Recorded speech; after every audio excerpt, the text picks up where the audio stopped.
जी, मुफ्ती साहब नमस्कार, मैं एक हिंदू हूँ जी। और मेरा आपसे क्वेश्चन है कि हिंदू होने के नाते मैं मूर्ति पूजा करता हूँ, तो अकॉर्डिंग टू इस्लाम अ, मेरा क्या होगा? मतलब क्या मरने के बाद क्या होगा? या अकॉर्डिंग टू इस्लाम मैं क्या हूँ?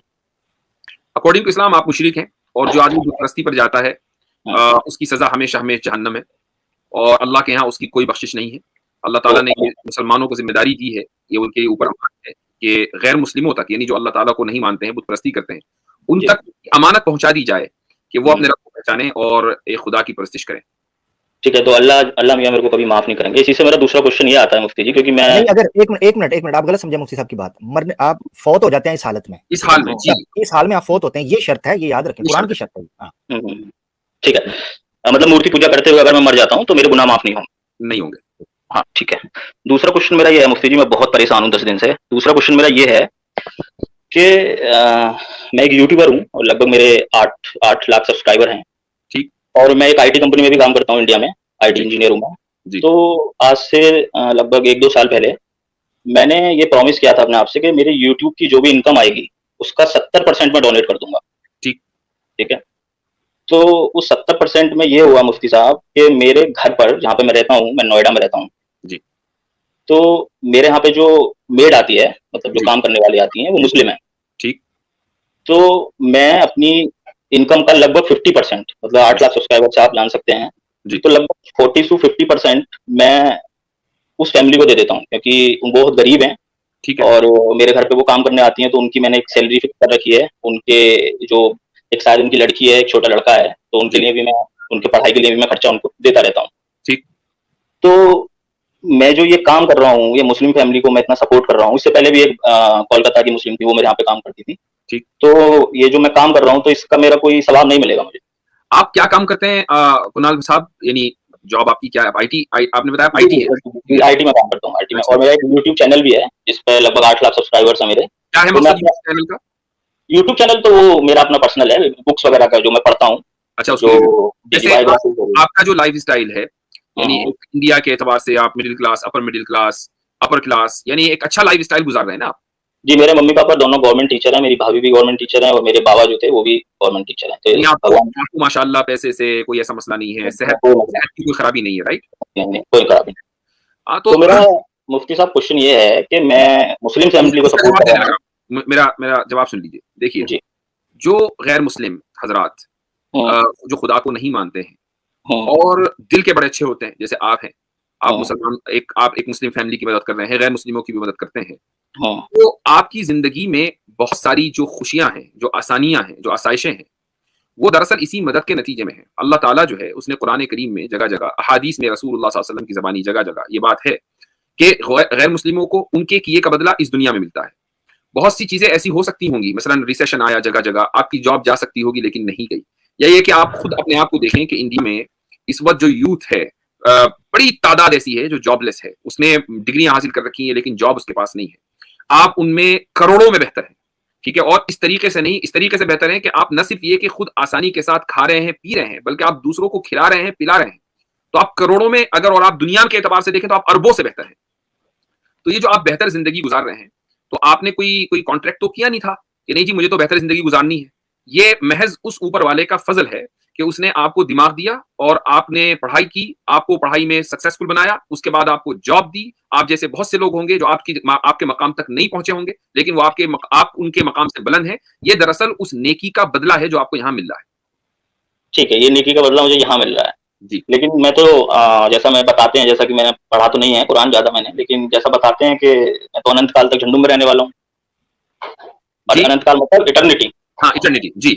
जी, अनंत इटर्निटी तक मैं तो झंडू में रहूँगा क्योंकि मैं तो मूर्ति पूजक हूँ। हुँ, हुँ, ठीक। तो वहाँ ये जाके तो मेरे को कुनाल कोई साहब, एक मिनट मुफ्ती एक साहब मिनट इजाज़त दीजिएगा। एक मिनट में ज़रा अपनी बात मुकम्मल कर लूँ साथ भाई, फिर मैं आपको कह दूँगा। जी, तो यानी आप ये कहना चाह रहे हैं कि मैंने जुर्म कम किया है और सज़ा मुझे इटर्निटी की मिलेगी, ये कह रहे हैं ना? नहीं, हाँ, मेरा है ना? जुर्म देखिए मैं एक हिंदू फैमिली में पैदा हुआ जी, तो जी। मेरा तो उसमें कोई कसूर है नहीं, है या मेरा तो कोई कसूर? आपसे 2 सवाल हैं। इस हुँ, सवाल में 2 सवाल हैं। पहला सवाल ये है कि मैं एक हिंदू फैमिली में पैदा हुआ, मेरा कोई कसूर नहीं। पहला सवाल तो ये है। तो दूसरा सवाल ये है कि मेरा अगर जुर्म है भी कोई, तो वो हुँ, तो ये है कि मैंने खुदा की इबादत नहीं की, तो उसकी सज़ा मुझे इटर्नल क्यों मिलेगी? ये 2 सवाल हुए ना? हुँ। 2 ही हुए ना? नहीं, मेरा सवाल ये है कि मान लो जैसा कि आप बोलते हो कि इस्लाम ही सबसे सच्चा धर्म है और अल्लाह केवल खुदा है, मान लिया, ठीक है, और मुस्लिम ही उसके बनाए हुए सच्चे वो हैं, जो जिनको वो पैदा करता है, जो अल्लाह को मानते हैं। तो मैं तो जैसे कि अभी ईद पर वो मेरे से छुट्टी लेके गई हैं, मैंने उनको 4 दिन की इशू आ रहा है बार-बार खटखट की आवाज। जी, जैसे कि अभी ठीक आ रही है? जी। जी, जैसे कि अभी वो ईद पर गई हैं, तो मैंने उनको 4 दिन की छुट्टी दी है। ठीक है, तो मेरा कहने का मतलब वो तो ईद पर गई हैं, तो इसका मतलब वो अल्लाह को मानती हैं। ठीक है, और अल्लाह की वो पूजा भी करती होंगी। तो जब मैं मुसलमान जो अल्लाह को मानते हैं और आप बता रहे हैं कि अल्लाह ही केवल एक खुदा है, तो जब मैं उनके बनाए हुए मखलूक की सेवा कर रहा हूँ, तो फिर अल्लाह मुझे नर्क में क्यों भेजेंगे?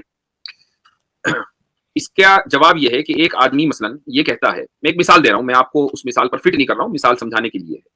एक आदमी ये कहता है कि मेरे मोहल्ले में एक गरीब आदमी रहता है। जब मैं उस गरीब आदमी को देखता हूँ तो मैं उसकी झोली में 1 रुपया ज़रूर डालता हूँ, लेकिन साथ में वो आदमी रोज़ाना एक कत्ल भी करता है। तो महज़ इसलिए कि वो किसी गरीब आदमी की झोली में 1 रुपया डालता है, उसके कत्ल का जो गुनाह है वो माफ़ नहीं होगा। ठीक है?